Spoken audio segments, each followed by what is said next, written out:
comunismo, ou melhor, o espectro do comunismo está rondando a América. No último ano, a lista dos vencedores das primárias do Partido Democrata. As primárias são eleições internas do partido para decidir quem vai concorrer nas eleições gerais.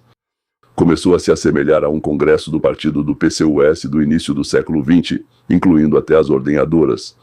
Além de Zohran Mamdani, que se tornou prefeito de Nova York, os socialistas democráticos da América, que fazem parte do Partido Democrata, conseguiram eleger seus candidatos para dezenas de cargos em conselhos municipais, de Minneapolis e Detroit ao Congresso dos Estados Unidos. Desde 2018, eu diria assim, mais de 300 candidatos, apoiados pelos DSA, os socialistas democráticos da América, venceram eleições em vários níveis. Em junho e julho, os socialistas obtiveram vitórias, sendo a mais conhecida em Nova York, com 3 cadeiras no Congresso. Eles ainda não foram eleitos, mas como Nova York é tão democrata, do azul claro ao azul escuro, é muito provável que quem venceu as primárias do Partido Democrata vá para o Congresso. Em Denver, uma mulher chamada Milat Quiros derrotou a congressista que era a Diana DeJet. Ela, se não me engano, já estava no 15º mandato. Já estava mais do que na hora de se aposentar, não quero dizer ir para o cemitério, mas já estava na hora de ir em direção ao cemitério. Ela ganhava, era assim. Uma jovem chamada Pora Porocel apareceu e acabou com ela. Está sendo preparada uma troca de poder em Washington, na cidade, no Distrito de Colômbia, ou seja, o próprio ninho onde a socialista, uma socialista radical chamada Janice George, praticamente a futura prefeita em Nova York, em Denver, agora em Washington. A organização cresceu de 6.000 participantes na época da campanha de Bernie Sanders em 2016 para mais de 100.000 hoje, ou seja, ele fez um trabalho incrível, o Bernie. E muitos o chamam de filho de Trotsky. Bem, eu não acho que seja no sentido literal. Isso já não é mais uma seita marginal, é uma máquina com dinheiro. Muita gente investe nisso. Sentiram a força, sentiram os lobos. Com voluntários, apoio da mídia, você consegue imaginar, né? Os marxistas, que preferem se chamar de socialistas democráticos em vez de comunistas, continuam sendo marxistas. As ideias que essas pessoas promovem abertamente nem são suavizadas, não é capitalismo, é um conjunto clássico marxista. A expropriação dos meios de produção, ou seja, tirar toda a propriedade privada de todos. A fórmula que Mamdani dizia, na verdade, acho que ele já começou a dizer isso lá em 2021, ficou conhecido, ele repetiu isso várias vezes, como se diz. A abolição da propriedade privada e a eliminação da polícia, das prisões e do serviço de imigração. Ou seja, tudo aquilo que impede eles de tomar o poder, como instrumento. Instrumentos de violência estatal. Concordo que isso é violência estatal, concordo que são instrumentos. Não se pode simplesmente abolir isso, apenas substituir. Mas por que substituir sem saber se há algo melhor? Você encontrou algo melhor? Você não inventou, apenas encontrou, testou e aí pode substituir. Em seguida, há uma tese absolutamente maravilhosa de que bilionários como classe não deveriam existir em princípio. Bem, é tipo aquilo de o dinheiro ou a vida. Zohran Mamdani, ou seja, este é o prefeito de Nova York. Quando a CNN perguntou diretamente se ele gostava do capitalismo, ele respondeu de forma breve. Adivinha como? Não, ele não disse sim, ele disse não, está registrado nos arquivos. Ele tem 16.000 postagens recentemente analisadas por uma jornalista do The Free Press. Hoje, com inteligência artificial, tudo ficou fácil, né? Ele escreveu durante anos sobre o fim do livre mercado. Durante anos escreveu sobre o fim do livre mercado. Bem, esse Mark é um marxista. Formalmente, ele é um socialista democrático, mas a base ideológica dele é marxista-leninista. Acho que as ideias dele são um pouco trotskistas. Doralice Ávila Chevalier. Um nome lindo, sim, ela derrotou um veterano de 5 mandatos. Sabe, esses aí vão para o Congresso, para o Senado, ficam lá e ficam, porque vão criando conexões, vão criando aquele negócio de eu te dou, você me dá, e por aí vai. Sim, não dá para tirar eles de lá. E quem tem que votar para limitar o mandato deles são eles mesmos. Bom, eles não são malucos, né? Podem até ser idiotas, mas não são malucos. Então, ela venceu um congressista de 5 mandatos, um tal de Adriano Spaito, no 13º distrito, se não me engano, de Nova York. Ela se recusou, em uma entrevista ao New York Times, a dizer claramente se um assassino deve ficar preso depois de matar alguém. Ele deve ficar preso depois disso? Por quê? Segundo Bill Maher, ela falou algo sobre relações interraciais. Não estou falando de relações sexuais agora, apenas relações entre raças. Que até mesmo o experiente James Carville, um dos principais teóricos do Partido Democrata, ouviu isso e disse: "Eu não estou no mesmo partido que essa mulher." E ele já viu de tudo, malucos, loucos, fascistas. Pela primeira vez em todo esse tempo ele disse: "Não, eu não estou no mesmo partido que essa mulher." Claire Valdez, que substituiu Nádia Velázquez no 7º Distrito de Nova York, está construindo a retórica do distrito. A exigência de abolir o Departamento de Captura e Deportação de Ilegais, porque prender ilegais é fascismo. Brad Lander, ele foi o controlador de Nova York, ou seja, digamos assim, um sujeito instruído com ensino superior, deve ser, acho que já é doutor lá e tudo mais, afirma que o apoio americano a Israel torna os Estados Unidos cúmplices de genocídio. Ele é judeu. E ele admitiu, ou seja, ele disse em uma entrevista que, sim, talvez eu seja um racista branco porque nasci branco. Ou seja, pelo fato de a pessoa ter nascido com pele branca, ela automaticamente se tornou racista. Essas não são figuras marginais, eu entendo. Antes, quando eu dava um exemplo em conversas, diziam: "Ah, para com isso, isso é..." Então me dê um exemplo de alguém assim. Agora consigo dar vários exemplos dessas pessoas. São futuros ou atuais membros do Congresso dos Estados Unidos? Já. Estatísticas da marca: 100 anos, 20 anos e hoje. O que me interessou? Fui olhar os números. Por marca, quero dizer socialismo, 100 anos atrás. Em 1912, o socialista Eugene Debs recebeu 6% dos votos nas eleições presidenciais. E esse foi o teto histórico absoluto para o socialismo nos Estados Unidos. Até o nosso século XXI, esse foi o máximo absoluto que um socialista já conseguiu. Depois disso veio o macartismo, veio a Guerra Fria. A palavra socialismo era praticamente um suicídio político. E há 20 anos, ou seja, em meados dos anos 2000, a opinião favorável ao socialismo nas pesquisas já estava em torno de 35%. Um terço do país tinha uma opinião positiva sobre o fato de que algo era tirado de uns e dado a outros. Bom, ele tem 2 cadeiras. Para que ele precisa de 2 cadeiras? Eu não tenho nenhuma. Tem que tirar dele, não importa se ele trabalhou por isso ou não, e dá para mim porque eu também preciso sentar. Então vai lá e conquista a sua. Não, ele é ruim, já que conseguiu ganhar 2 cadeiras. Mesmo assim, esses 35% mesmo dentro do Partido Democrata eram vistos como uma posição marginal. Ou seja, não era possível dizer "eu sou socialista" e esperar ser eleito. Em agosto de 1925, Gallup fez uma pesquisa e descobriu um número absolutamente surpreendente. No Partido Democrata, 66% dos democratas tinham uma opinião positiva sobre o socialismo. Ou seja, eles gostam quando tiram de alguém e dão para eles. Dão para eles porque se tiram deles e dão para outra pessoa, eles não gostam. Agora 42% entre os democratas disseram que eles, bem, mais ou menos avaliam positivamente o capitalismo. Bom, alguns mais, outros menos. Sim, por que isso aconteceu? Como foi que isso aconteceu? Nós viemos, senhores, nós viemos para cá, para o bastião do capitalismo. E descobre-se que um dos 2 principais partidos, 66%, acha que o socialismo é bom e nós fugimos de lá. Eu vejo 2 razões para isso ter acontecido. A primeira: comunistas, socialistas, marxistas, maoístas, democratas. Trotskistas, chame como quiser, fazem uma propaganda sistemática, constante e contínua, começando desde o jardim de infância. Continuando na escola, sem finalizar na universidade.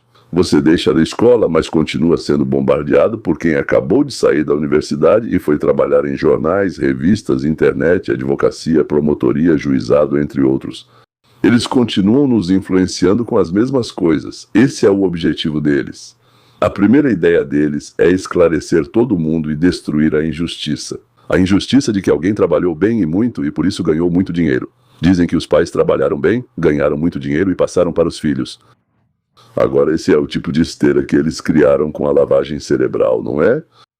Ele já funciona há décadas e não para nem por um dia. Eu sei disso com certeza. E meus filhos também foram expostos a isso. E agora os netos, graças a Deus, eu tenho 3. Todos passaram pela lavagem cerebral. Com 2 não funcionou, mas com 1 parece que sim, infelizmente. O que fazer? E 2 pequenos agora vão entrar na esteira. Suspeito que nas creches e no início do jardim de infância já começa essa lavagem cerebral. A liderança do país é formada principalmente por membros do Partido Democrata. Ou ignoravam isso, ou consideravam positivo. Para quê? Para manter o poder. Que outro motivo justificaria isso como positivo? Quanto mais ignorante o povo, mais fácil é manter o poder. E se isso é positivo para manter o poder, então com o resto eles se importam com o quê? Eles estão um pouco se lixando para isso? O fato de que o país pode afundar no inferno não os preocupa nem um pouco. Mas eles vão continuar em seus cargos, recebendo seus salários gordos. E naturalmente vão ter, aqueles que conseguiram subir, que são os melhores, não se importam, nunca deram atenção. Eles ainda recebem verbas para gastar. Talvez o dinheiro seja limitado, mas onde você gasta não importa nem um pouco. Tudo isso é para o bem da pátria. Além do salário, você pode encher a banheira de champanhe e entrar nela. Eles já fizeram isso várias vezes, tiraram fotos ou gravaram vídeos derramando champanhe e tomando banho. Na minha opinião, não tem nada mais idiota, né? Mas ainda assim, digamos assim, se a pessoa tem essa oportunidade, aqui tem dinheiro suficiente. E se ela quer se exibir para alguém, é isso que ela faz. Ok? Então, eles também adoram fazer mais uma coisa maravilhosa que sempre me impressionou. Eles gostam de pegar dinheiro emprestado, seja de bancos ou da população, prometendo altos juros, gastam esse dinheiro. E quem tem que pagar de volta são os filhos e os netos deles. E para eles, isso não importa nem um pouco. Leia tudo o que eu disse antes. A segunda.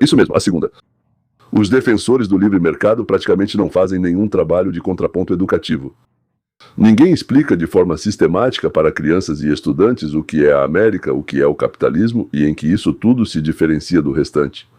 Que sim, existem lados negativos, mas eles são 10% e 90% ou 20%, mas 80% são positivos, enquanto no socialismo, na monarquia, no feudalismo, em qualquer ismo, 80% é terrível.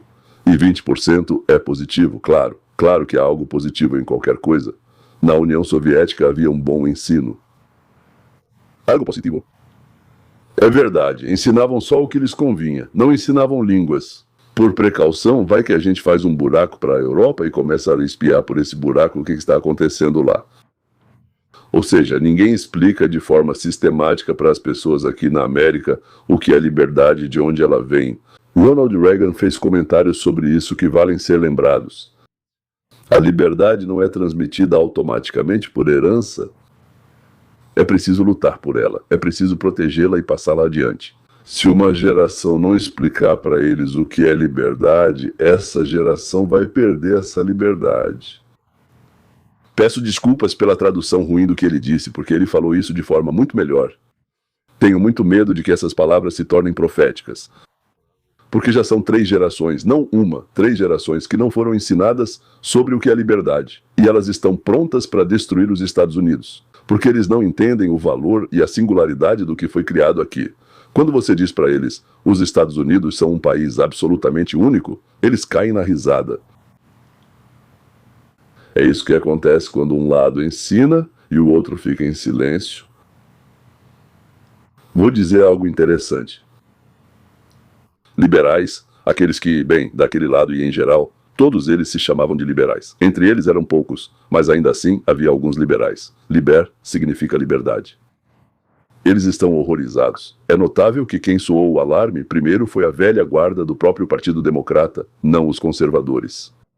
Ainda existem essas opiniões daquela ideia. Não sei quando foi assim como estamos dizendo, mas dizem que em algum momento foi. Sim.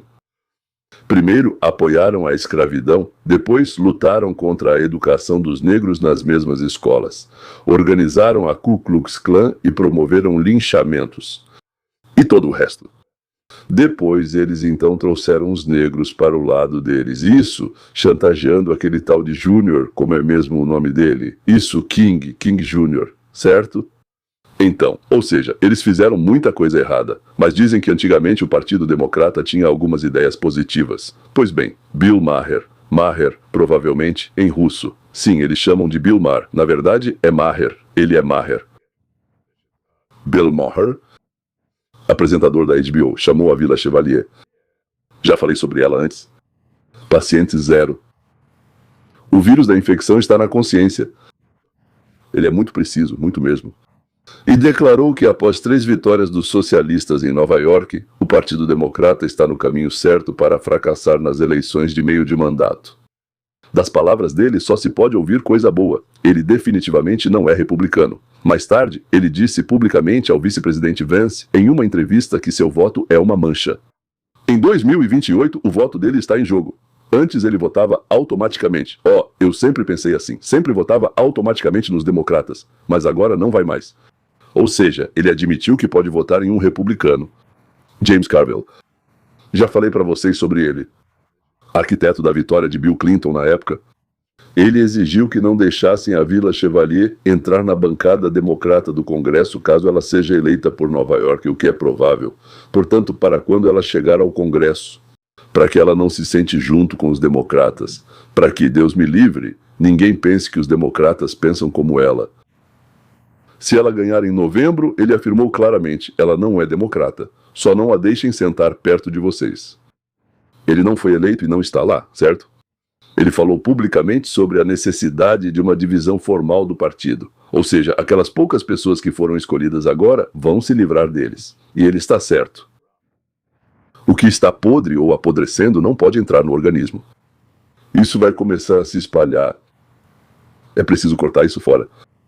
Ou, se possível, evitar totalmente que entre no organismo. É como metástases crescendo. Deus me livre disso no corpo. Entre os democratas, hoje em dia, há apenas um senador. Na legislatura anterior havia, por assim dizer, 1,5. Depois eles saíram. E agora temos o senador John Fetterman. Ele escreveu no X, sendo o mais breve de todos. Então ele disse, esse movimento, não lembro como ele chamou, é anti-Israel, anti-americano, anti-ocidental. E ele não entende por que continua sendo o único senador democrata que se recusa a justificar as palavras e ações deles.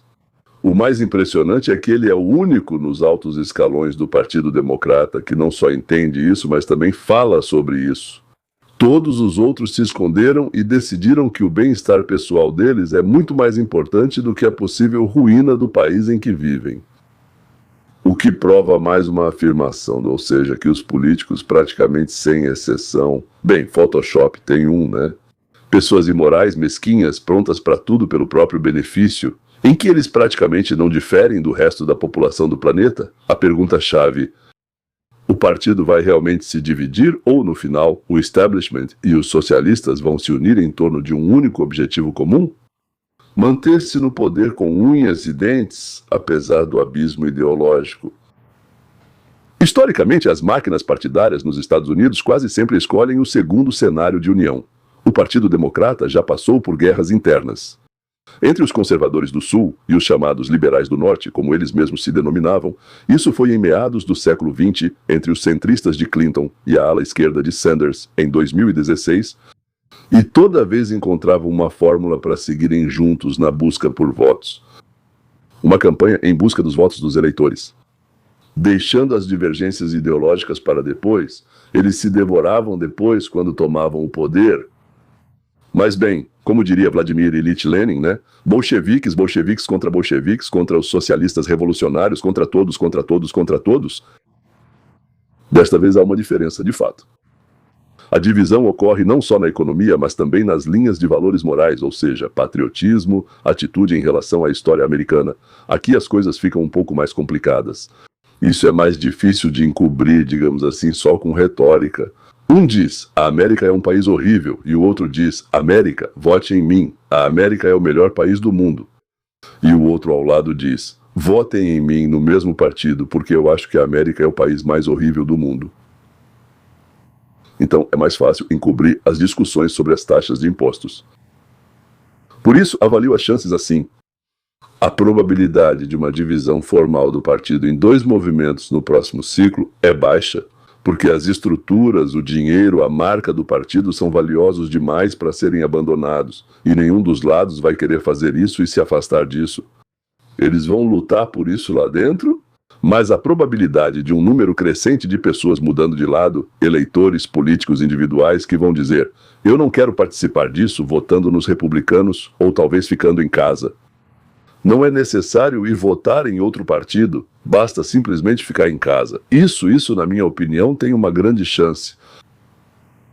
O partido não vai se dividir de fato, mas vai perder votos, sangrando lentamente e não de uma vez só. E também o mecanismo de apodrecimento, ou seja, quando o partido permite falar um pouco aqui, um pouco ali, sobre coisas que até ontem eram impensáveis em uma sociedade decente, sobre moralidade, sobre a América, sobre patriotismo, sobre judeus, sobre brancos. E se isso não é interrompido imediatamente, não é um episódio isolado, mas sim o início de um processo. Cada vez que uma declaração radical passa impune, sem consequências, mais pessoas que antes ficavam em silêncio porque era indecente percebem: pode. Pode. A propaganda espalha esse precedente ainda mais.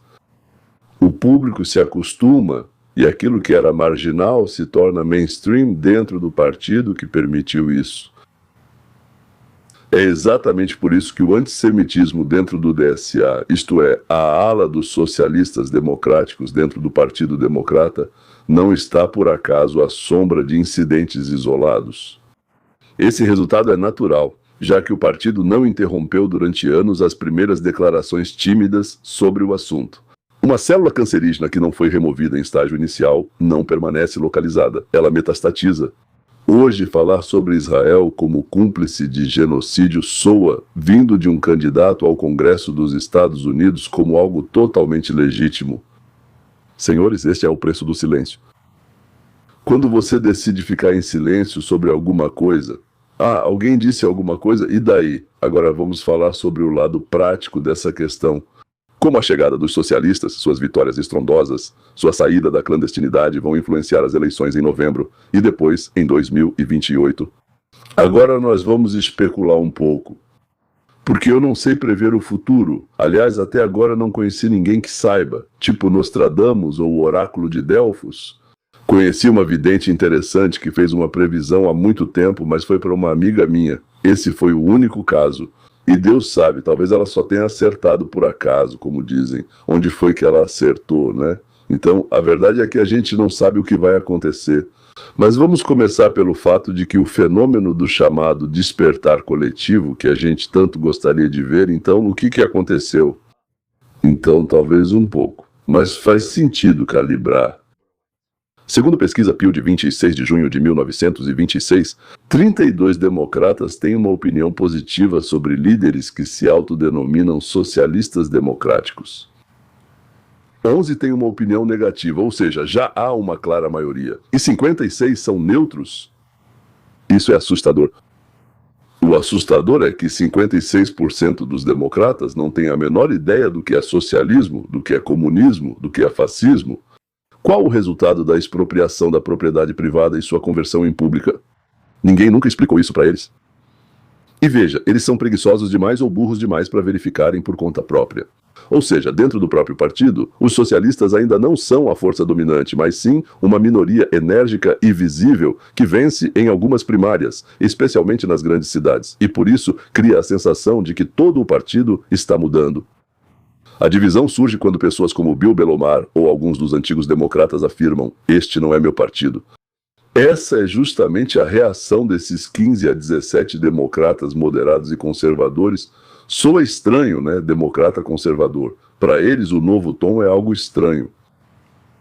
Entre aqueles que se autodenominam progressistas, democratas, liberais ou simplesmente liberais, embora liberal seja algo completamente diferente, mas eles nem sequer desconfiam disso. 52% têm uma atitude favorável em relação a esses líderes. A divisão principal é geracional e ideológica. Os jovens chamados democratas, ou seja, de 18 a 29 anos, apoiam esses líderes em 39%. Entre os maiores de 50 anos, esse número cai para 25%. espantalho. Entre os democratas, de modo geral, houve uma mudança histórica. Agora, como eu já disse, 66% avaliam o socialismo de forma positiva. É a primeira vez que mais da metade dos democratas, bem mais da metade dos democratas, vê o socialismo de forma favorável. A ideia de que a atitude em relação ao partido está mudando é válida, mas ocorre principalmente entre jovens e setores mais à esquerda, não em toda a base. O mais importante agora são os independentes, pois eles decidem as eleições gerais, não as primárias. Aqui os dados são bastante claros. Os independentes continuam pouco receptivos ao socialismo. Entre os independentes, o capitalismo tem 51% de avaliação positiva, enquanto o socialismo tem 38%. Bem, o resto, como sempre, não faz a menor ideia de nada. Mesmo assim, 51 e 38, quanto dá isso? São 13 pontos de diferença. É uma diferença. Ou seja, o eleitor comum que não está indeciso, em média, está mais cauteloso do que entusiasmado com essa chegada dessas chamadas gazelas, que na verdade são lobos. Ou seja, lobos disfarçados de gazelas. É exatamente por isso que muitos estrategistas democratas estão nervosos. O que mobiliza a base nas primárias em Nova York ou em outro distrito azul pode afastar os indecisos nos estados disputados durante as eleições gerais. Essa é a essência do risco eleitoral que você entendeu. Um detalhe importante e significativo para sermos precisos. A retórica radical no estilo abaixo o capitalismo, vamos destruir o velho e construir o novo é a linguagem do núcleo ativista e de parte das redes sociais. Mas, quando eles vão para as eleições, eles se chamam de socialistas democráticos e constroem a campanha em cima de algo completamente diferente. Eles não dizem isso. Eles têm isso em mente. Os slogans deles geralmente são sobre moradia acessível, congelamento do aluguel, saúde, preços e transporte, ou seja, sobre o bolso, não sobre derrubar o sistema. Outra coisa é que essas ações vão levar à destruição do sistema. Mas para perceber isso, é preciso saber pensar, e a maioria das pessoas que vai votar não sabe pensar. Ou seja, em outras palavras, os novos democratas, que na verdade são os velhos marxistas, vão enganar o público, exatamente como eles enganaram o povo na Argentina, em Cuba, não sei, na União Soviética, na RDA, em qualquer lugar, em todos os outros países onde eles tomaram o poder de forma democrática. E depois? E depois eles não pretendem devolver o poder. O eleitor comum reage não tanto ao rótulo de socialista, mas sim se aquilo soa como alguém falando sobre os seus problemas e não como alguém querendo destruir a nossa vida. Eles não entendem nada sobre a vida. E sobre os problemas. Ah, sim, ele está falando sobre a minha gasolina. A diferença está aí. Socialismo assusta independentes, mas medidas como o controle de aluguel não. Isso é popular entre alguns deles, mas novamente não entendem o que virá depois e acreditam que tudo seguirá igual, apenas pagando menos. Os republicanos, como você corretamente supõe, vão apostar justamente no rótulo e nas citações mais radicais. Porque, em termos de marca, o socialismo é vantajoso para eles, porque os independentes não gostam dele. Assim, dentro do Partido Democrata, uma parte significativa e crescente, especialmente os jovens, apoia sinceramente essa mudança. Para eles, isso não é enganação, mas a direção que querem. Eles querem o comunismo, só que chamam de uma forma completamente diferente. E acham isso justo. Além disso, são jovens. Quando se é jovem, deseja-se tudo o que ainda não se conquistou. Mas prometem a eles que vão dar, só porque eles são bons, e aqueles que têm muito dinheiro, esses são maus. E por isso, moralmente, é permitido tirar dos maus para dar aos bons. Democratas moderados e principalmente os independentes, em geral, reagem com cautela. A reação deles é que definirá se essa mudança será um ativo ou um fardo para o partido. Um fardo nos anos de 2026 e 2028.